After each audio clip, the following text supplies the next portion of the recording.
Magandang araw sa lahat. Mayroon na ba pong kung kaalaman na ibabahagi? Ito po ay orasyon ng gayuma o sa Bisaya ay panglumay.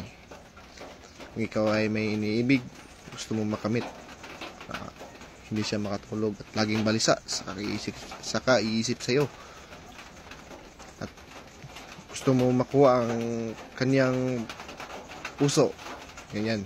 Kung ito yung isa itong pamaraan kung paano siya makuha. Para na pong ito sa mga naniniwala. Kung hindi na po kayo naniniwala, ay huwag na po kayo manood ng video ito. Paki-like, follow and share po sa aking video na ibabahagi ko. Ito lang ay bigkasin nyo ng 3 bisis: sakom, panglumay, saktom, aksum, at sa huli pangalan ng ninanais nyo na gusto nyo paibigin. At pangalawa, sakom, panglumay, saktom, aksum, tapos pangalan niya.